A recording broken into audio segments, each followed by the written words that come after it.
একজন নারী 27 জনকে বিয়ে করেছে, আবার 27 বার ডিভোর্স দিয়েছে। সেই 27 বার বিয়ে করার ফলে কাবিনের টাকা আত্মসাৎ করে প্রায় কোটি কোটি টাকার মালিক হয়ে গিয়েছে সেই নারী, যিনি একজন হিন্দু ধর্মের নাগরিক, কিন্তু পরবর্তীতে নিজেকে মুসলিম হিসাবে দাবি করে। সামাজিক যোগাযোগ মাধ্যমে ভাইরাল হওয়া তথ্য অনুযায়ী অভিযুক্ত ওই নারীর নাম অনামিকা রায়, যিনি নিজেকে মুসলিম পরিচয়ে ফারিয়া জান্নাত সুয়া বলেও দাবি করতেন। তার বাড়ি চট্টগ্রামের চন্দনাইশ উপজেলার কাঞ্চনাবাদ এলাকার বলে জানা গেছে। এই মেয়েটির কাজই হচ্ছে নিজেকে ডাক্তার হিসাবে দাবি করে মানুষকে বিয়ের প্রলোভন দেখিয়ে বিপুল পরিমাণ কাবিন ধার্য করে বিয়ে করা। পরবর্তীতে স্বামীর প্রতি নানা ধরনের অভিযোগ এনে স্বামীকে নানাভাবে হেয় প্রতিপন্ন করে তার কাছ থেকে ডিভোর্স নেওয়া। স্বামী বেচারাই কি করবে, যখন দেখলো স্ত্রী ভালো না, ওই স্ত্রীকে নিয়ে সংসার হচ্ছে না, তখন নিজেই গোপনে কাবিনের টাকা পয়সা পরিশোধ করে নিজেকে ওইখান থেকে বাঁচিয়ে নিয়ে আসে। প্রাণে বেঁচে আসার জন্যই এই মেয়ের কাছ থেকে 27 জন পুরুষ চলে গিয়েছে, যারা প্রত্যেকেই বিপুল পরিমাণ অর্থ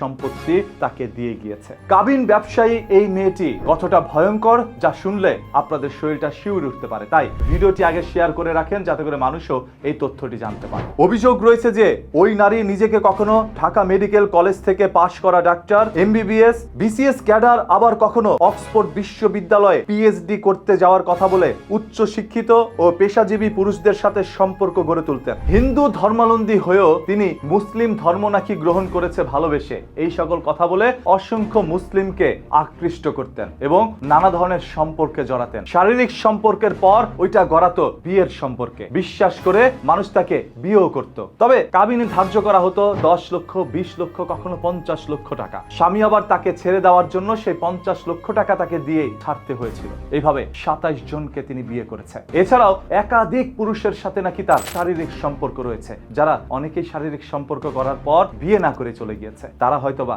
বাঁচতে পেরেছে, কিন্তু যে 27 জন ভালোবেসে মুসলিম ধর্ম গ্রহণ করেছে এই কথা শুনে সেই মেয়ের প্রতি আকৃষ্ট হয়ে তাকে বিয়ে করেছিল, তাদের প্রত্যেকেরই পোড়া কপাল, যাদের লক্ষ লক্ষ টাকা দিতে হয়েছে এই ডাক্তারকে। তিনি একজন কথিত ডক্টর, তিনি একজন কথিত মুসলিম, বাস্তবে যার কোনো প্রমাণ নেই। তিনি যে এই 27 জন মানুষের সাথে একই কাজ করেছে সুপরিকল্পিতভাবে, এটা নিয়ে কেউ মুখ খোলেনি। পরবর্তীতে একজন স্বামী মানে ভুক্তভোগী বাধ্য হয়ে সামাজিক যোগাযোগ মাধ্যমে এমন একটি পোস্ট করে, যে পোস্টের ভিত্তিতেই একে একে চাঞ্চল্যকর তথ্য বেরিয়ে আসে যে আসলেই তিনি 27 জন মানুষকে বিয়ে করেছেন। বিয়ে ছাড়াও একাধিক শারীরিক সম্পর্ক করেছেন। একজন নারী কিভাবে কাবিন ব্যবসা করতে পারে সেটা আপনারা এখন বুঝতে পেরেছেন। আমাদের বর্তমান সমাজে এই কাবিন ব্যবসাটাই সব থেকে বেশি প্রসারিত। মেয়েদেরকে বিয়ে করতে গেলেই বলা হয় 5 লক্ষ, 10 লক্ষ কিংবা 50 লক্ষ টাকা কাবিন দিয়ে তার মেয়েকে বিয়ে করতে হবে।